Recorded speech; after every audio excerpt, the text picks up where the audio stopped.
Andy Buchanan, Olympian and Australian men's marathon record holder, says that the Run Port Douglas half marathon course is the best in the world. Run Port Douglas is the perfect excuse to escape the cold and head to paradise for a run you'll never forget, and it's on Saturday, the 5th of September. Then stay and experience the very best of tropical North Queensland, the Great Barrier Reef, Daintree Rainforest, 4 Mile Beach, world-class resorts, and Hartley's Crocodile Adventures, plus so much more. Enter now at runportdouglas.com.au.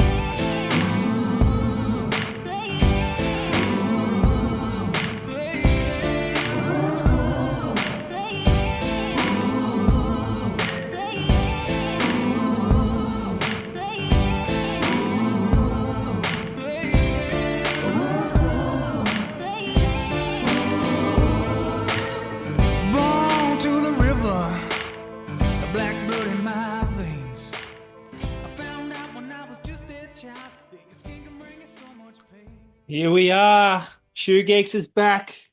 It's taken a while. One bloke had to get a massage. Really stitched us up. Nita then stitched him up on Instagram by calling him out. But the boys are back and we're pumped. Nita's internet's apparently fast. I doubt it, but it is. And yeah, good to see these faces again for the Shoe Geeks episode number 3 for the year. 2 for the year. 2. 2 for the year, and we're halfway. That is sad. If you boys were like in a state of disrepair and you couldn't go for a run if you didn't get some sort of treatment, would you get it? Or do you love shoes that much that you would abandon your running ambitions and your run for the next 2 weeks? Massage ain't helping a bad back, mate. I've Nah, been there. Massage. I was ready. I was ready. You were for getting anything. a massage. You were getting a massage to make sure you were okay for your holiday, not for your running, mate. For my holiday. Those banana I was getting bends. desperate. Okay, I was getting desperate. Well, we're here now, fellas. So let's just stop the blame passing, because we all know it's normally Tom, and we'll talk about our shoes, talk about our running. Nita's been up and about. Geez, he's emotional, Tom, when you talk about the podcast. He's threatened to leave us multiple times over the past few months. He has. It's so good. He's very emotional about it. There's a lot of passion there, and I love it. He does threaten us pretty often with starting his own shoe podcast, which I'm up for. I would listen to that, Nita. Well, look, since we last had a podcast, Tom's had 4 holidays. And look, how many extra children have you had, Julian? Well, I've still got 3, but 2 of them are sick. One of them's turned into an absolute menace as well. So it's Fair enough. Yeah, it's not the kind of. I haven't done that much running this. What do we say? 4 months since we recorded last.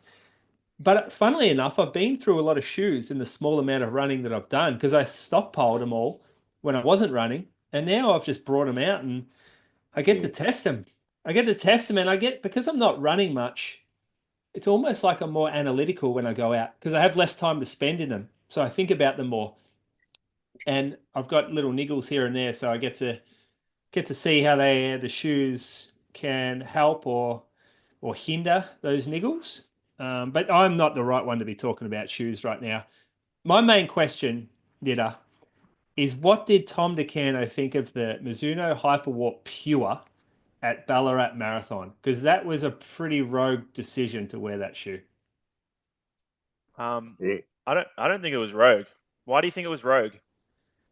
Because it's lower stack than 40 mil, which is but that's just because you boys like it seems like everyone else, every other runner that's been getting around for more than a couple of years is craving more and more and more shoe as each year goes on. But if you think about it, the stack in this shoe, the Mizuno Hyperwarp Pure is still pretty decent. Like, I know it's not max stack, it's not at the max legal, but I think it's 34 or 34 to 30, something like that. So 30 mil of you were threatening to use it. Fine. You were threatening to use it for Valencia. You just didn't have enough time to get into it, did you? Yeah, I only got it like the week before, so I'm not gonna race in it, obviously, without trying it.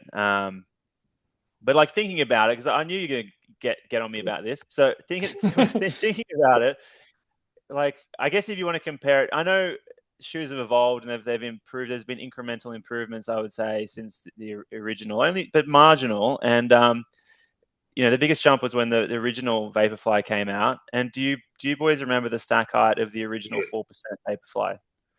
Well, it's funny you said that. I thought it was 40 and 32, but you told me it was like, 28 and 20. Yeah, it was 31 to 21. Yeah. That was the stack height. Interesting. How much does that change? Like, this shows how much our perception of our previous shoes we've worn this makes a huge influence, right? So because that shoe was unbelievably cushioned at the time, like just it was, yeah.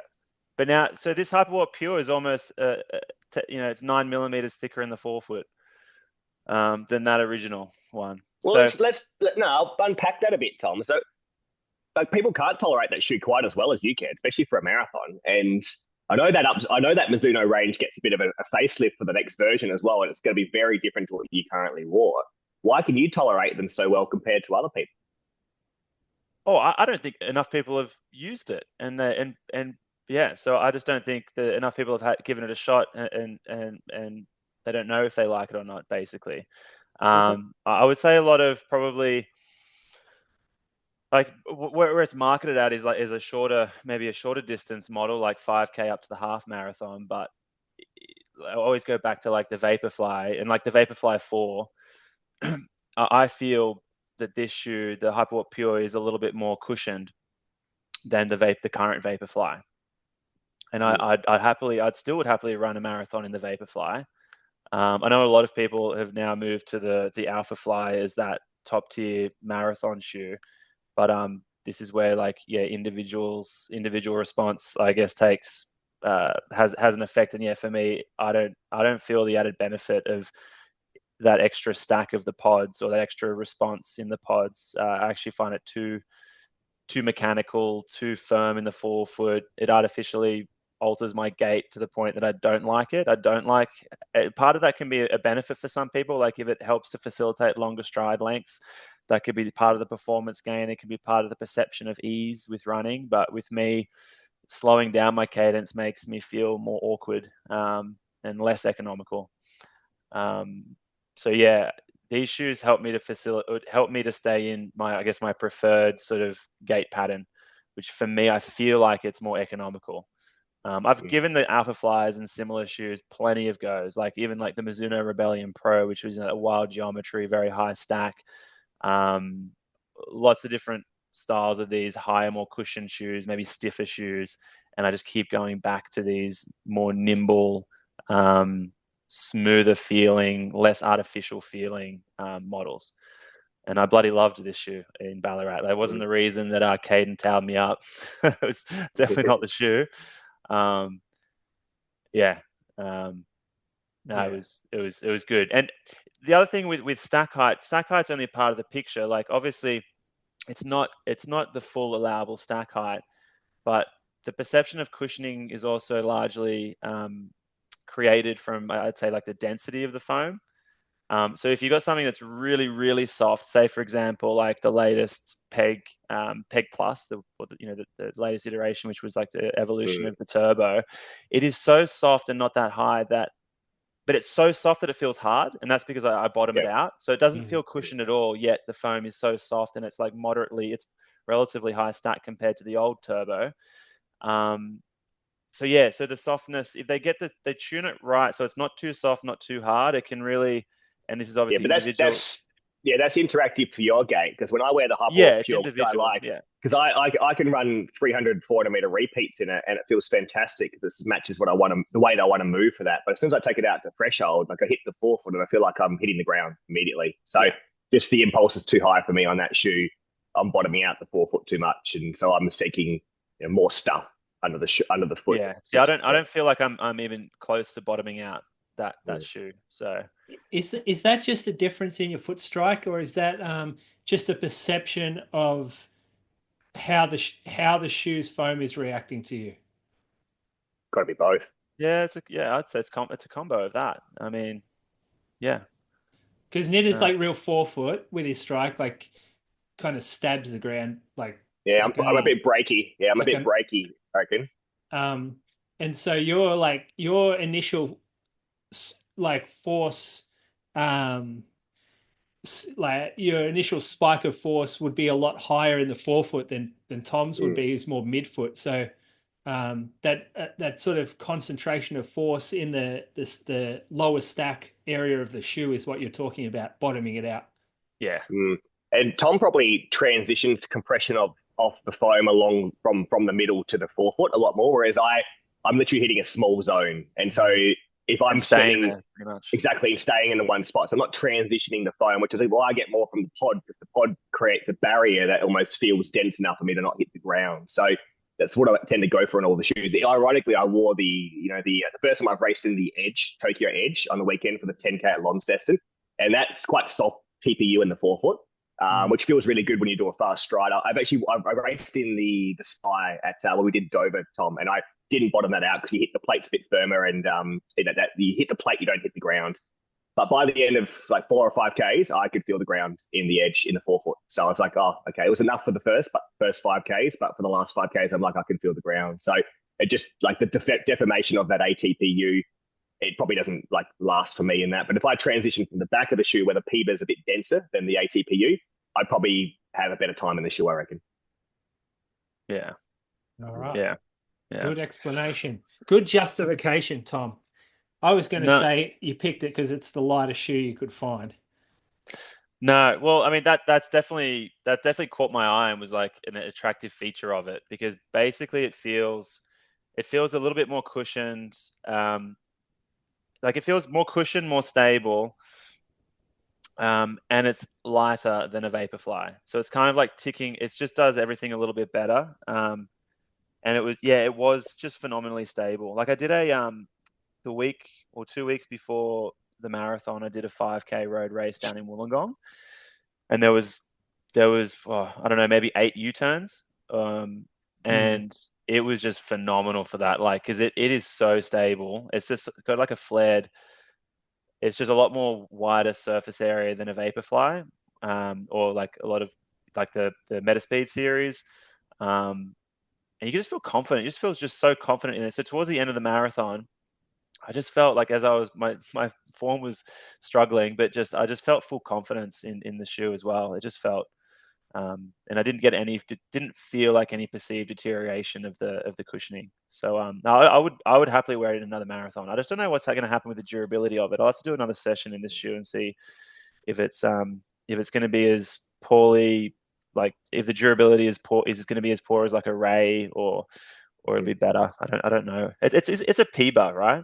The Mizuno, are they using the Pure is a PBA, whereas the other two are like a blend. Okay. Well, they're 2 layers, aren't they? 2 layers. Yep. Yeah. The what we call how are we going to call, what are we classifying now? I did a presentation the other day and I talked about the 2 tiers of super shoes now, like the Vaporfly, the Deviate Elite 4s, perhaps the Brooks Hyperion Elite, like the more user-friendly options, and then the spaceship top. We'll call them the top tiers, like the Rebellion Pros, the Hoka Cielos, the Puma Fast Rs. Do you think we should reclassify super shoes into those two categories? Because we use them in store, like we talk about it like that a lot. And how you're describing stability, Tom, coming from one of the top tier type shoes, that's something that people are now starting to appreciate more and more and seek out in a race shoe. I think we're becoming more educated around what race shoes are going to be better for us over the course of a distance, rather than get sucked into like the most aggressive feel in the first treadmill run you do in the store. Yep. Well, brands have tried to do it, haven't they? Like ASIC's tried the cool one, a stride-orientated one, which is, I assumed, a long stride with cadence. So we know that's not really the case. Like I feel like I get as much back from the edge as I do from the sky, and I prefer along the stride.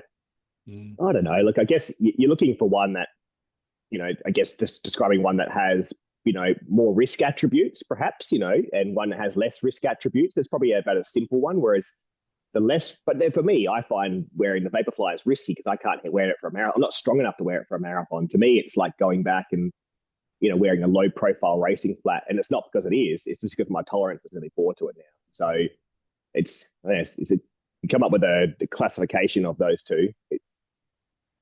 Don't know, hasn't been done yet. How do you assess in store, Julian, with people's stability requirements in these performance models?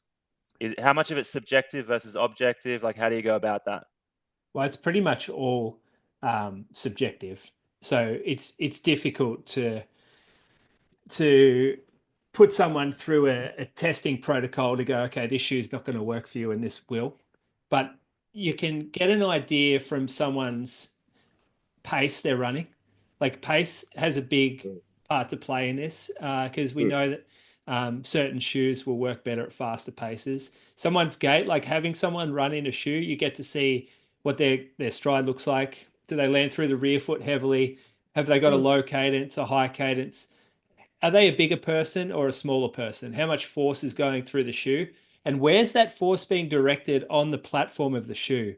Is it in the back corner really heavily where there's just no integrity to that particular shoe? Or is there, like, you could look at a shoe like the Hoka Rocket X where there's a lot of integrity in that area of the shoe. So pretty much where and how much the force is being directed into the shoe, and then how long someone going to be running in it.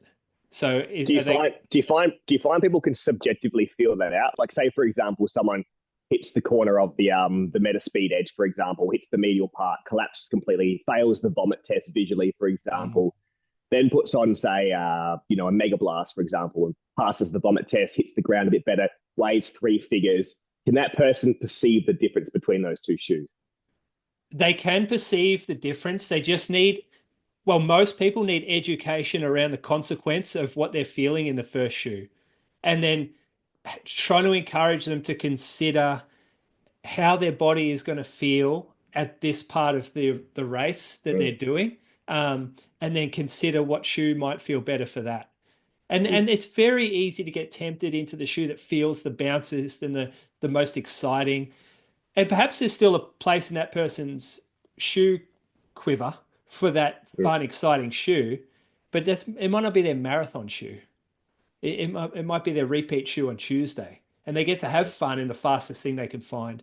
But then if you're going out for a 3.5 to 4 hour run, what you're feeling, what you're perceiving, the instability, the falling off the midsole, it's going to be amplified later in the race. And that's, it's a constant education. You find ladies listen a lot better than men do because they're smarter and they're more reasonable. Trying to tell like a younger guy to pick the safe option or like convince him that that's going to be better for his race is a more difficult thing to do. Reminds me, Nitter, of that was it a patient of yours that called us podiatrists the stability police? I love that. That's right. That's so good. I'm a bit of a sergeant in that police force, I reckon. Yeah, I reckon so. Nita, you've been running. You did a race on the weekend. You just said, saw you get past at one point on the footage. Georgie Grigich smashed past you. That was fun to watch. He did. She put about 10 seconds on me, and she finished about 4 seconds in front. She was clever. Like, she ran even splits the whole way. I ran the first K at about 3:05, trying to get onto the pack of the boys where Caitlin was. So Caitlin was in a pack. She had a historic day, and there was 6 of my boys who ran between 31:15 to 31:30, chaperoned her around the course, and she held on like a big vortex for the day. It was windy on the way out, but Georgia just ran by herself. Like, she just came through the pack really well and she still ran well. She still ran 32:15 on the day, which was strong. She's like, I forget, like, she was small. She's a tiny girl, but she's super efficient. Like, we talk about high cadence versus low cadence. Her running past me, it was almost 2-to-1 strides. So, super efficient. Now, look, I've been running in like heaps of shoes this last couple of months. Probably the one that I've been rotating between three major shoes at the moment. I've got a shoe that I'm wearing for dailies. I picked up a Triumph 23 from Max from the running company. I actually had not worn it the whole time. Tom was raving about it. And it's funny, like I went away to the Flinders Ranges for a week and I took three shoes with me. I took the Neo Vista 2, I took the Super Blast 3, and I took the Hyper Boost Edge from Adidas. Three of the high stacked bouncy shoes possible. I came back on the Sunday and I went for a 40-minute jog in the Triumph 23. And talking about perception, it felt like I was in a shoe from 2004. Even though the shoe's well cushioned, it's good. It's just the change, like wearing TPU shoes for a week and that as well. So I've got 4.5, almost 500 Ks into the Super Blast 3 now. And it's interesting. We talk about durability, right? People try and define durability, like you see those blogs and stuff, like how long does a shoe last? How do you tell when a shoe's worn out? I've always thought that like how the shoe's state is compared to its original state is a really good marker of like durability, because you end up comparing that same shoe to that same shoe in terms of how durable it is. But how the Super Blast 3 feels at 500 Ks compared to how the Super Blast 2 felt at 500 Ks. The Super Blast 2 at 500 Ks didn't feel much different from the original state of the Super Blast 2, but the Super Blast 3 feels very different after 500 Ks. And even now when I put it on after not wearing it for a few days, I can feel like the ATPU in the forefoot, because there's a large chunk of it, has created this sort of naturally deformed pitch of about 2 centimeters. So the forefoot is probably a max stack of 2 to 2.5 centimeters now. I've bottomed it out completely. So the shoe doesn't feel remotely like it did at the original state. So its durability I still like it because it still feels like ATPU. So I do find it pretty bouncy, but it isn't as durable as the Super Blast 2. And I'm sure everyone said that as well, but there wouldn't be many people that got to 500 Ks in the shoe yet. And I thought, yeah, that shoe has changed dramatically. You guys probably have not taken it to that far, have you? I don't particularly want to be perfectly honest. Like I've jogged in that. I've tried it a few times, and I think it could be the best feeling shoe for the first 5 minutes of a run.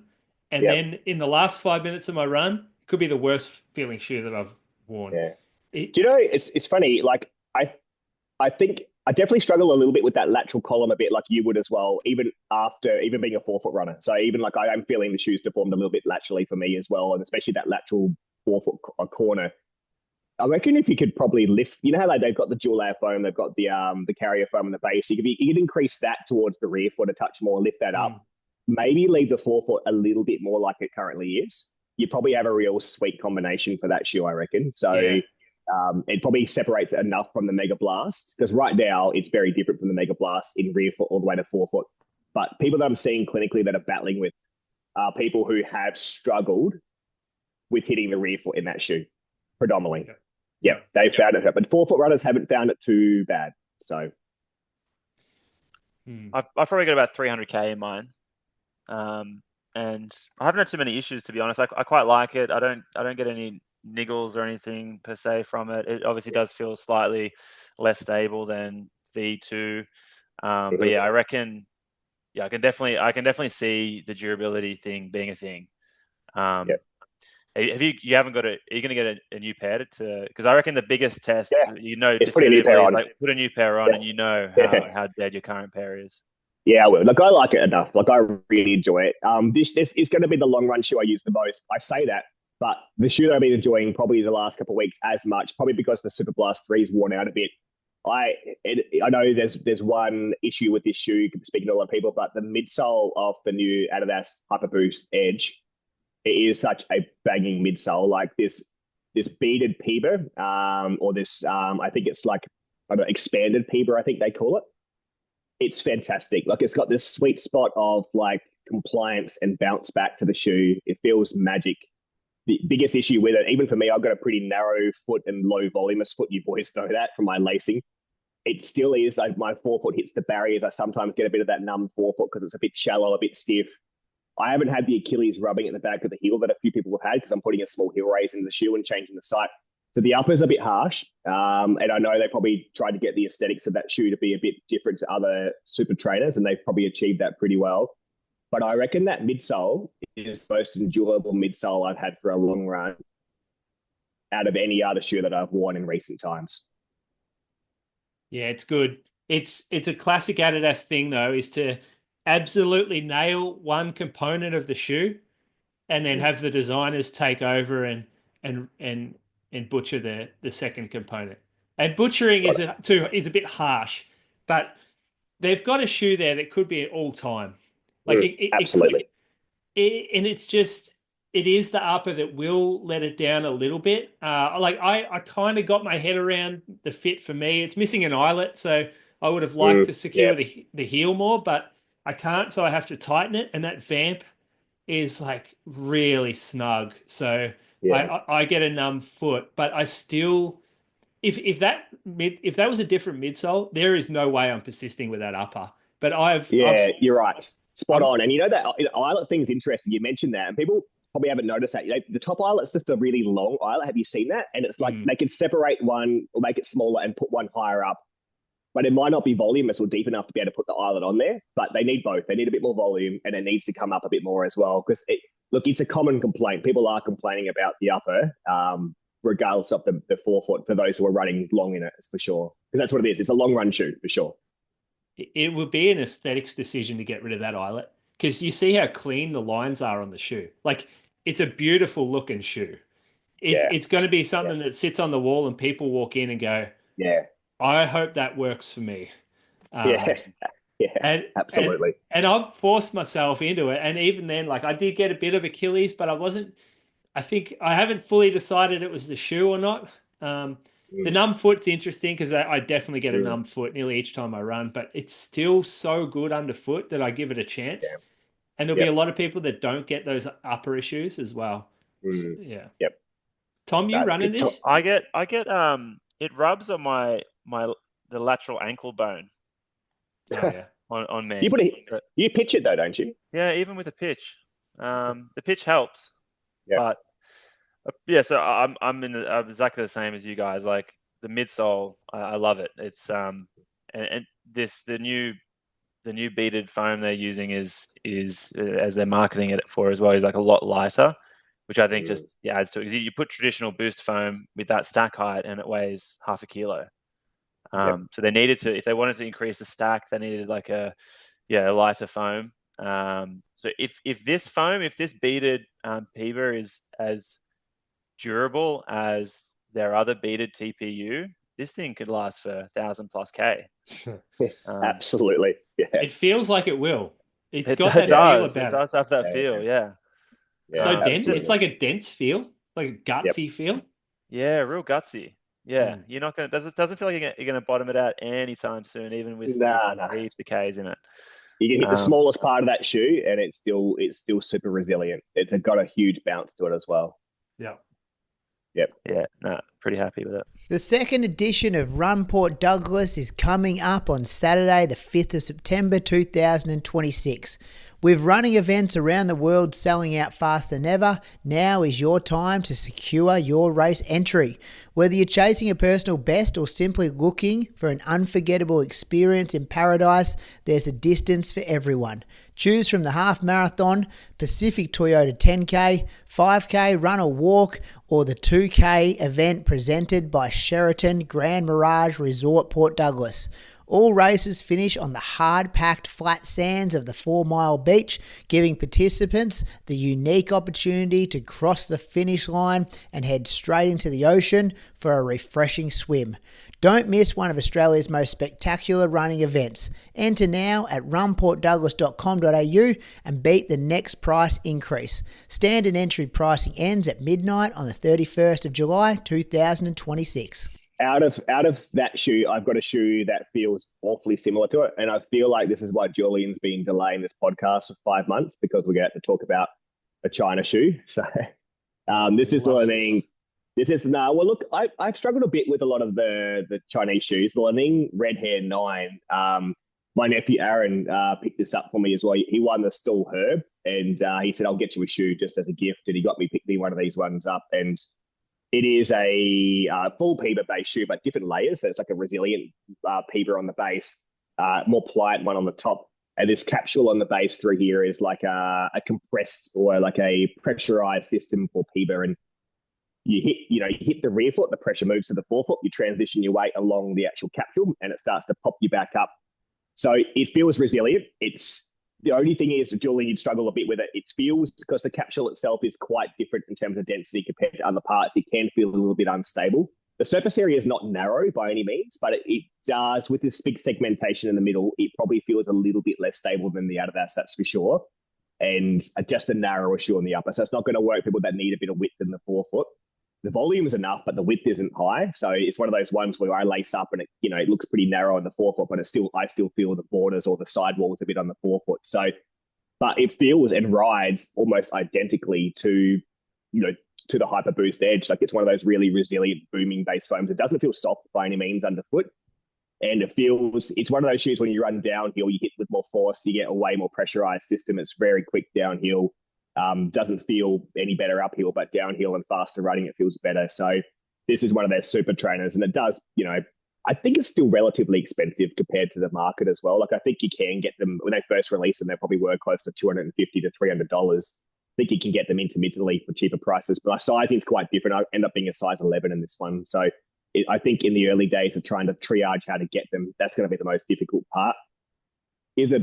Would I get this over the Hyperboost Edge? Probably not, just because I know my sizing, I know how reliable it's going to be as well. But it does feel very similar to it as well. So I'd have enjoyed it. So it's probably been the best running shoe that I've worn. All right. Well, should I talk about a shoe I've been wearing? Yeah. Why don't I talk about? I don't think we've been on since I've been running in the lights. The lights.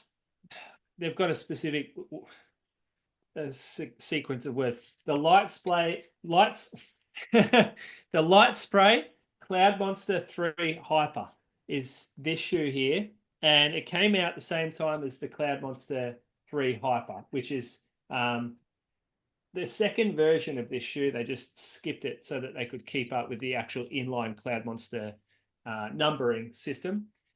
They've got the same name, but the Cloud Monster, the light spray version, in order to get the light sprayed filament upper onto the shoe, they have to increase the amount of PBA to give it like a contact area. So it's actually higher stack with, and they've put the good foam in there. Except they've because it's a light spray shoe, there's no inner sole, and so it actually has a firmer feel to it than the inline version, which I find quite soft. So it's really interesting that more PBA has created more firmness underfoot, for me anyway. It's also because surely the sock line is making the other one feel softer as well. Well, it is, yeah. It's probably the big difference. But funnily, like, it's a lot lighter. I think it's about 40 grams lighter or something along those lines, maybe 50 even, which is all in the upper. Underneath is very similar. There's a few little changes, but it's essentially the same. This upper is a much better execution of the light spray than the light spray Strike 1, which is the only other shoe that we've seen it on, outside spikes. It's still non-adjustable, which means, like, I took it for a run where I did some pickups and I went down a hill, and it was a fairly steep hill. And because there's nothing to secure the foot, my toes ended up very much smashing the end. And then when I got to the bottom, they slid back again. So there's a bit of give here. On hillier runs, I don't think it's going to be great for people. I actually, even though it weighs a lot less, I've been preferring the Cloud Monster, like the normal inline version. I just love the fit of this is exceptional, and that's a fair contrast from the light spray where the fit's kind of poor on me. But yeah, this is exceptional fit. It's got for me, more comfort with the inner sole. It feels more stable because it's more locked down. It's got a stronger heel cup on it. And this shoe here, there's some people that are finding it better for jogging. I've actually done a threshold workout in it, and I love the feel of it at pace. It's rigid, like it's a rigid shoe. It's like speedboard. There's no plate or anything. There's a lot more PBA than there was in the first version. It comes the whole way back rather than like a block of the EVA and then PBA up front. So it's a really smooth shoe for a variety of foot strikes. You can land through the heel or the forefoot and still get a lot of love from this shoe. So yeah, I'm big on this. This is sort of this could be here for my shoe of the year at the moment. It's definitely in the lead anyway. Does this go in the long run shoe category? Yeah, it does. It and people ask, oh, why long run? And then if someone asked me if would I wear Super Blast 3 for long run, I'd say definitely not. I wouldn't. Just because it's way too soft. It feels mushy, especially over time. It's unstable on different terrain. If I'm running through some bush tracks, it's no good for that. And so at the end of the run, I want to be able to pick the pace up on most long runs. And the Super Blast 3 doesn't do it for me, whereas this shoe, you can do it in this shoe quite easily. So that's one. The other shoe that I've had 3 runs in now. This is a brand called Mount to Coast. Now they sort of come to prominence quite recently because 7 of the top 10 finishers at the Cocodina 250-mile ultra marathon were wearing this shoe, or not this, but this brand shoe. 250 mile, did you say? Yeah, 250-mile, pretty far. There's not many finishers. But I'm like, oh yeah, wouldn't you just wear the best shoe? Like these guys marketing as an ultra marathon type brand, so they're big in that world. This is called the C1. Now they are classifying this as a super trainer, which it is not. Like, do not sort of get confused by the marketing here. It's not a super trainer at all, but it's one of the most stable, comfortable, safe, protective jogging shoes I've worn in a long time. You can see they've got different names. They're not using the same foams. This is like, let me just pull up what they're actually calling these foams.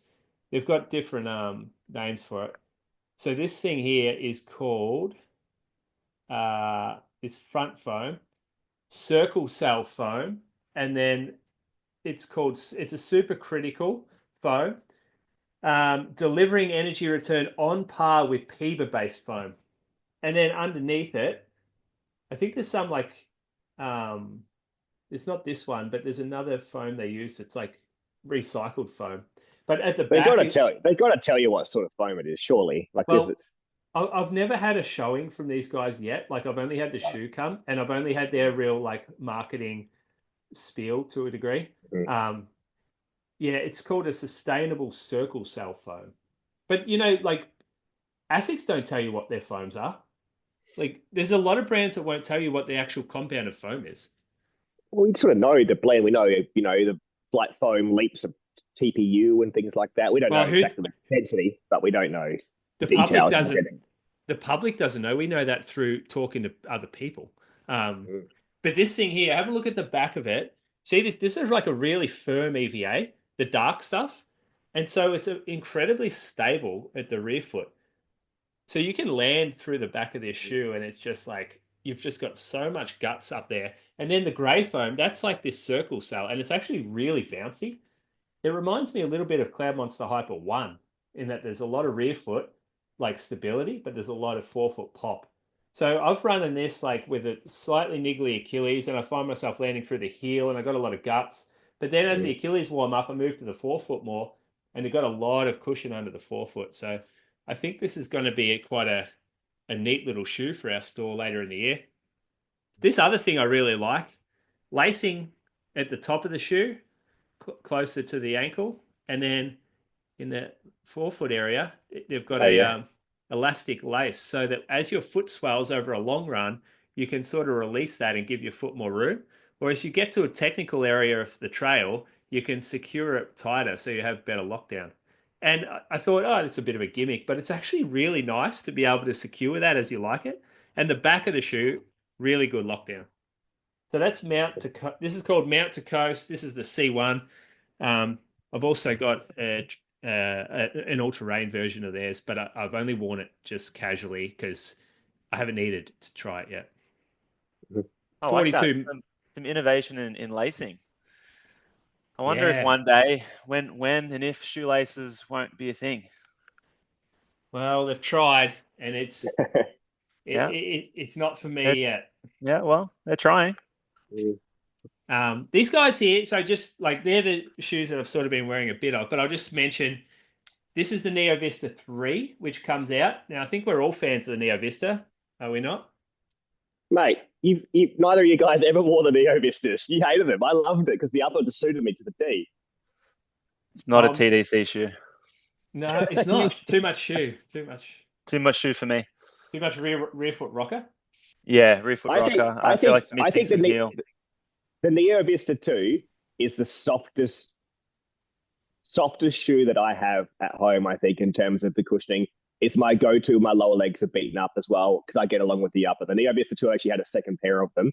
Is this still nitrogen-infused TPU? Because remember the issue with the Neo Zen, I thought it was a fantastic non-plated shoe. It was unstable, of course. The V2 became a lot more stable. They used nitrogen-infused EVA. To me, it felt like a midsole downgrade for me personally, but probably an upgrade for the population. Is this EVA or is this TPU? No, this is the same midsole as the 2. It is. It's beautiful. It's just a different plate. So instead of it being a flat plate, they call it a 3D plate. So it's got like a little bit more dynamic plate in it. Some might say it's got a bit of a wave to it. Whoa, just chiming in with the special comments. Pretty good, Tom. 40-year-old jokes now. The upper, like, it's still knit. You can see it's still knit. I put it on before.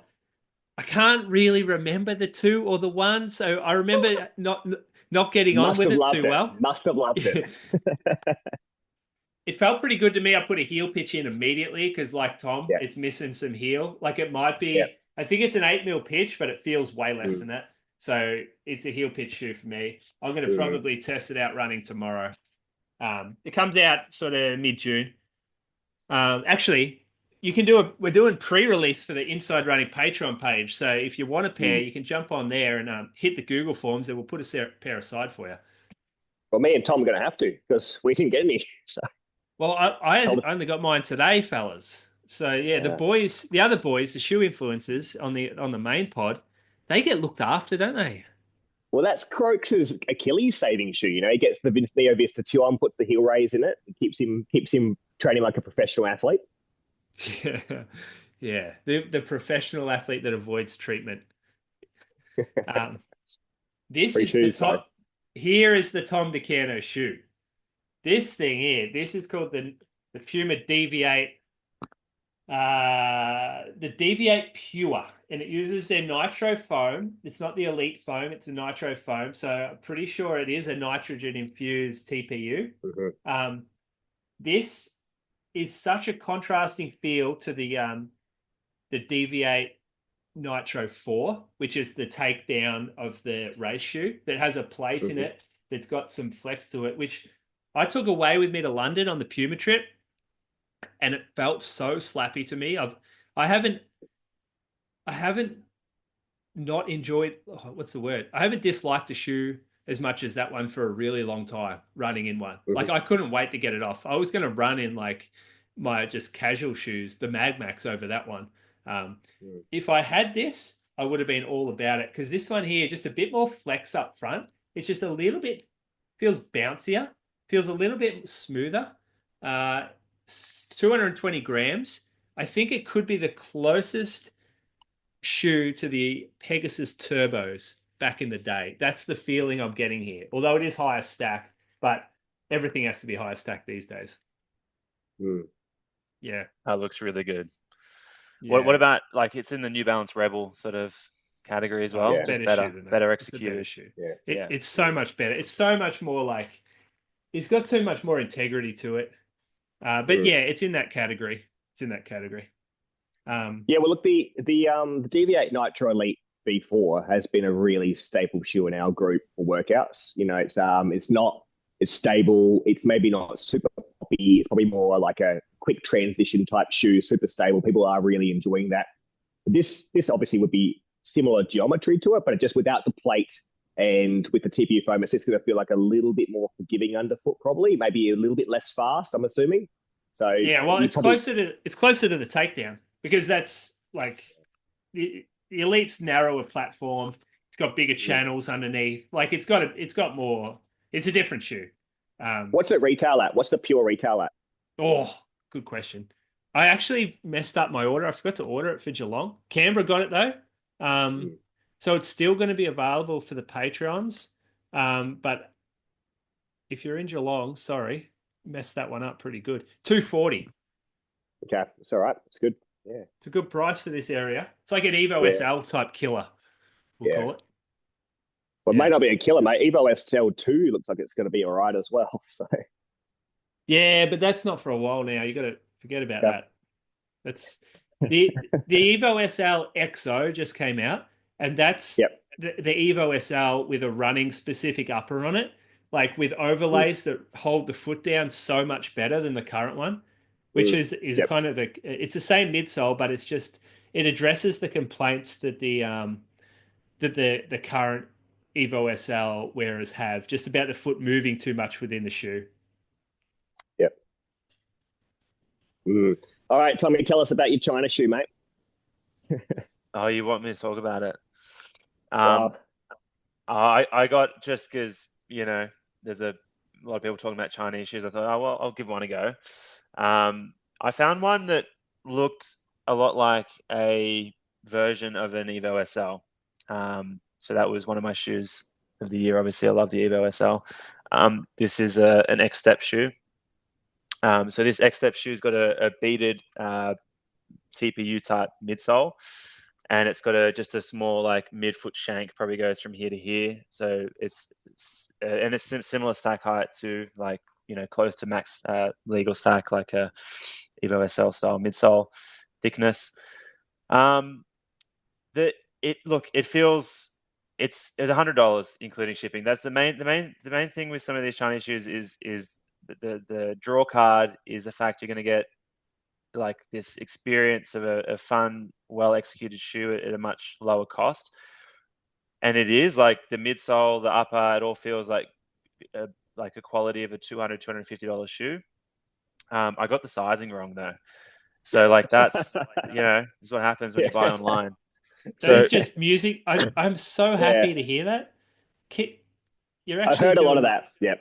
I heard a lot of that. People go buy the second one, Julian, because for two, you buy it for the same cost as one of the shoes. yeah. Yeah. But yeah, a bit of a shame. Like, Yeah. I'm gonna sit on these Chinese shoes, but I'm not gonna. I probably, I can't really use this for. I might use it for a couple more short runs, but like, the fit. If the fit's not right, like, yeah, I'm not going to enjoy the shoe. I'm not going to traumatize my Yeah. toenails just to try Yeah. and get a bit of use out of a shoe. So it's a Yep. bit of a waste, really. But yeah. But it.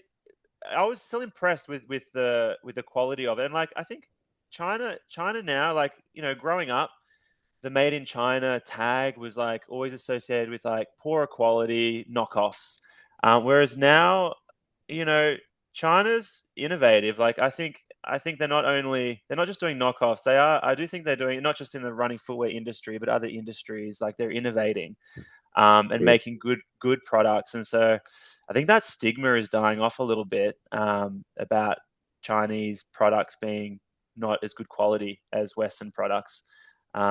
So, I reckon, Julian, mate, you gotta, I don't know, keep a watch, because I think it's going to happen. Like, the Chinese brands are going to start, maybe setting up shop in other countries. Like, they're like Li Ning and Answer are both in the US now, retail stores. It's probably only a matter of time, like, before we get some. You might start, getting some emails, some real ones from real, Yeah. yeah. I guess just wait and see. But yeah, I'll probably put a pause on my online purchases from China for now. But like, definitely interesting. Like, it was a well executed shoe. It was called like a 2000K Pro. So I was going to see if it was going to go past 1,000, or maybe it was going to get to 2,000. Probably not, but I think Is that that was why they part of the called it marketing. that, or is it just called No, that? no, the model is called the 2000K Pro, KM Pro. Really? Wow. So yeah, wow, that's a tough. I wouldn't want to be selling that thing. Yeah, The amount that Mm. will come No. back, Yeah. yeah. I won't be testing it to that is that. setting me up for failure. I'll skip that one. Good man. Just on that though, I am absolutely open to all of this, and what I'm loving about it is I'm hoping that it gives these big brands a bit of a kick up the arse, um, like in a number of different ways to better support the retailers in the country at the moment who are selling their product. to keep innovating, to keep Mhm. like, I guess, the margins and the prices acceptable, because I am looking forward to the day when I get these emails from the Chinese or the distributors coming in going, "Hey, like, do you want to come and see these shoes? Um, Mm. would like to show you these." Like, a, a brand gains a brand gains credibility in the country by coming into a technical running store and getting sold well and having their shoe explained properly. So it typically is like a strategy for a higher end like brand to come to running specialty stores to find their way into the market first. Otherwise, you end up with like what's happened to you can sort of see Skechers or Under Armour, Reebok, like no real runners are wearing them, even though like maybe 1 in 100 is wearing one of these shoes, because they're not looked at as credible because they've come in and they've gone to Rebel Sports and like they're just not getting sold well.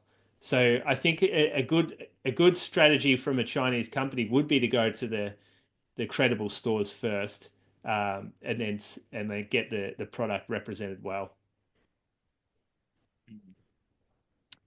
Yeah. Yeah. All right. Listen to questions.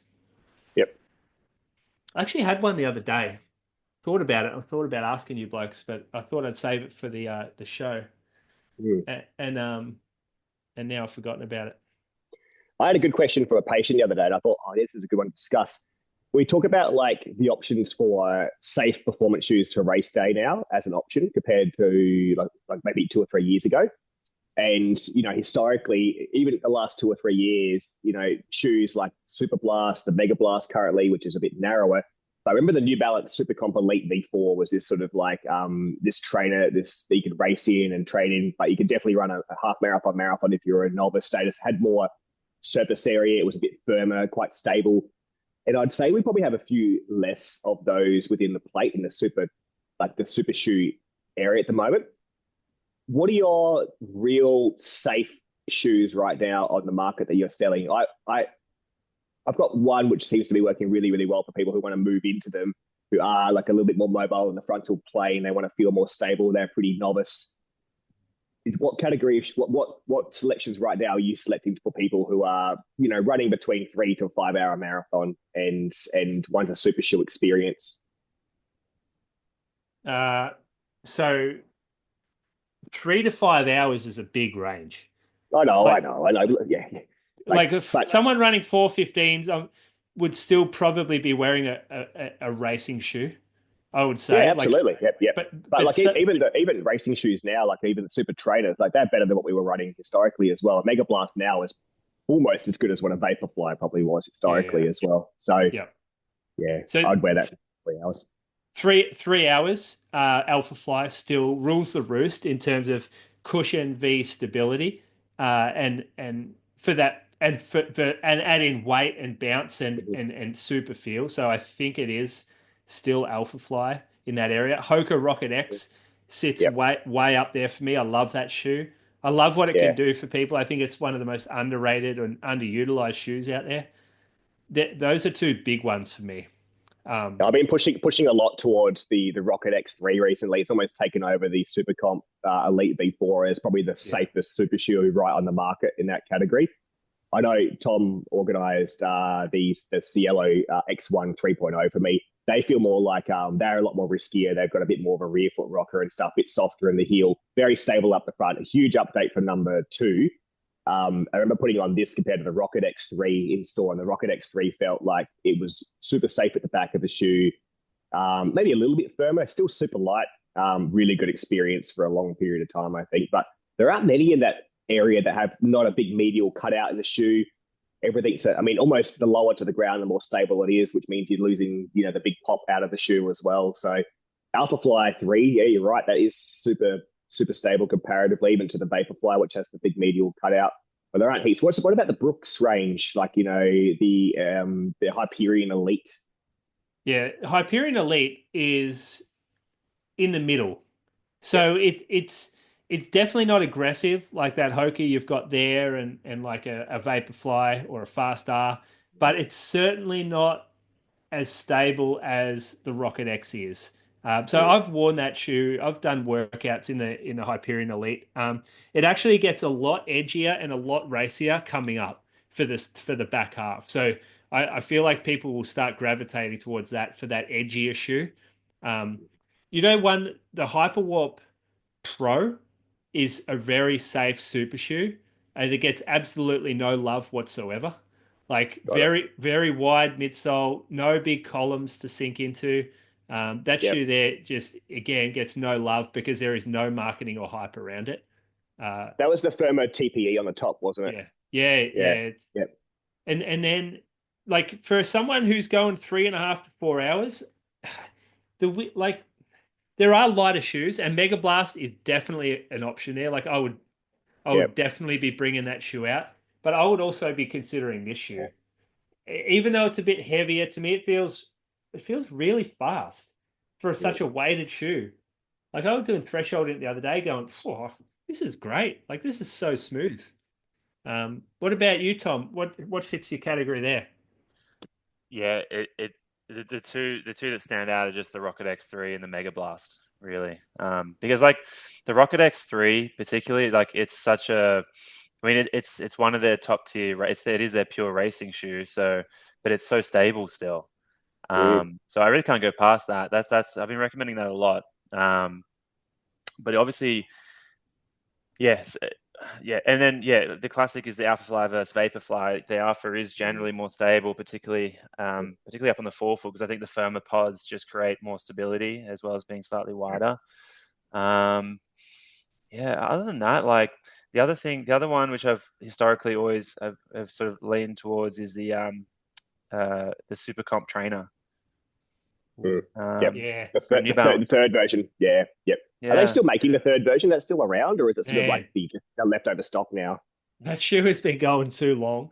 And it's a long time. It's a long time.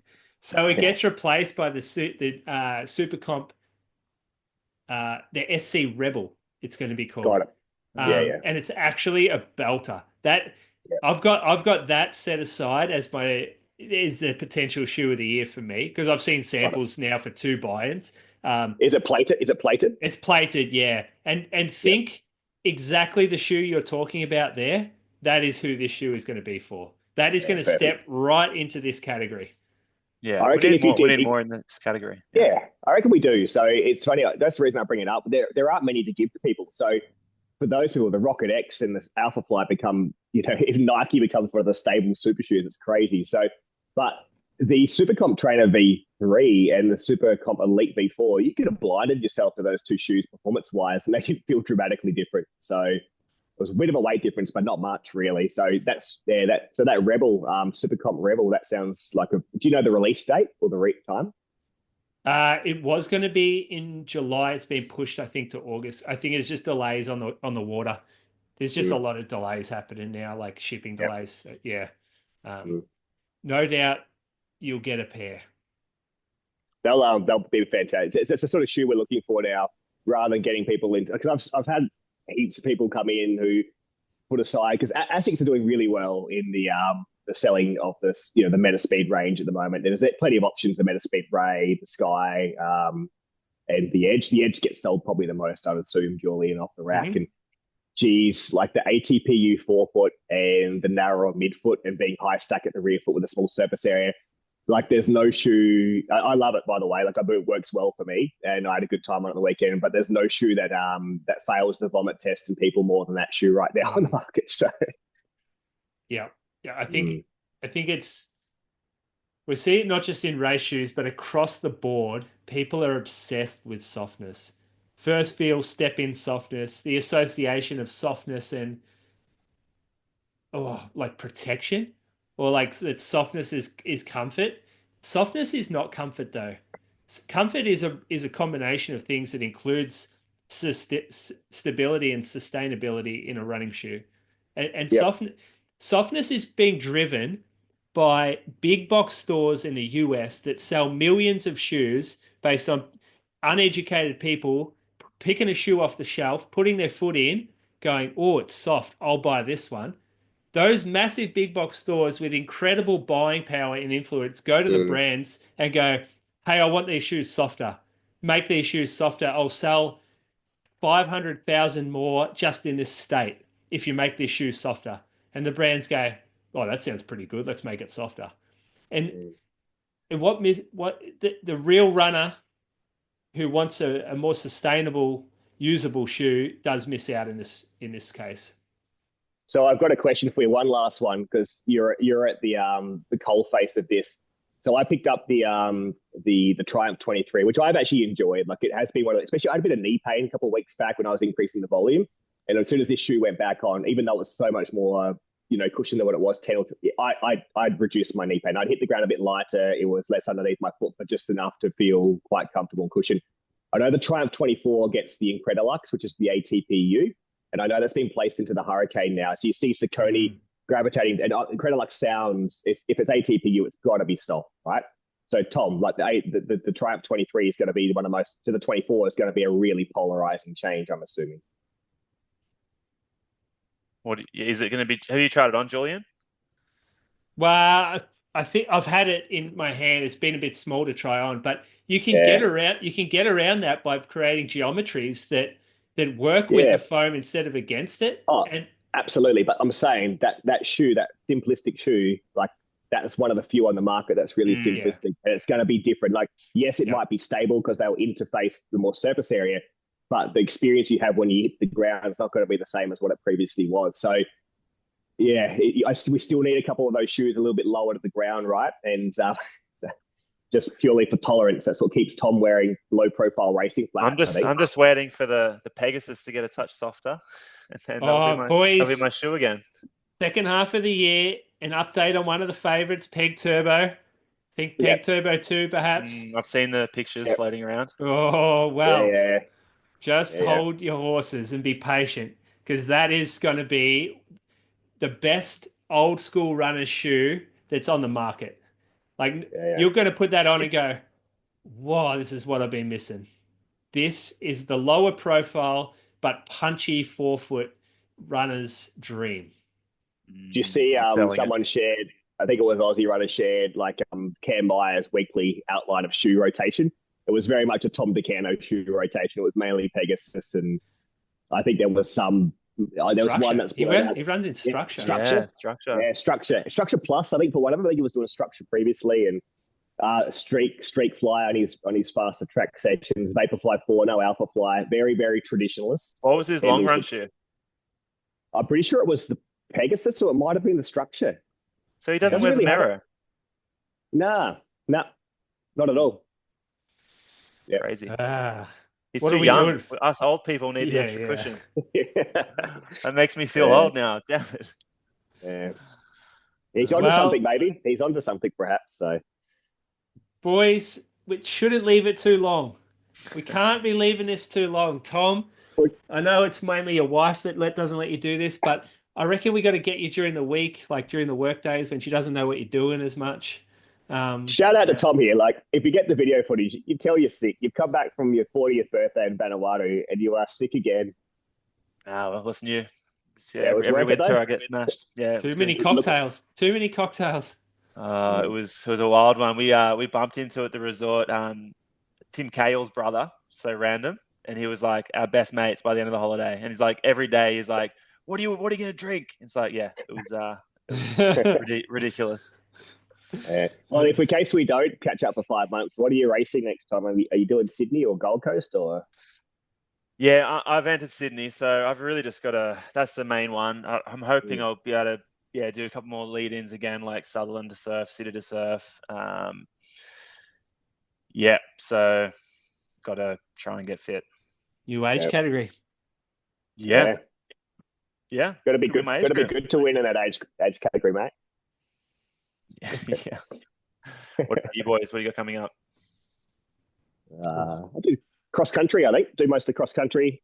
Maybe go to like here Albert Park is short, fast. I don't know. I'm not sure. Everyone seems to be running fast through there. There's one of them coming up in end of August. I think a few people want to go to Albert Park 10K, and then don't know. You should do National Cross, Tom, instead of Sydney. Always there for chance. What, is it same weekend? It's within a week. You can do that. You usually do a marathon into a cross country. Nita, the week before maybe. Do you know how much money she makes from Tom doing Sydney? That's true. You make a little bit from cross country if you can win it. Ed Marks might be pretty tricky to beat though. Yeah. All right, boys. Thanks for your time again. Appreciate it. We'll get you 1 month from now. Let's just write it in our calendar right now. We're going to do it on July 4th, Independence Day for the US folk. July 4th. All right, let's do it. All right, done. See ya, boys. See ya. Win the ultimate Run Port Douglas getaway for two. One lucky winner will receive return economy flights for two from anywhere in Australia, a 2-night stay at the Sheraton Grand Mirage Resort Port Douglas, and 2 complimentary race entries into the Run Port Douglas events of their choice. Entering is easy. Simply sign up to their newsletter, then share the competition on your social media to earn additional entries and increase your chance of winning. Don't miss your chance to race in paradise and experience everything Port Douglas has to offer. This competition closes at 11:30 p.m. on Sunday, the 12th of July, 2026. Enter now at runportdouglas.com.au.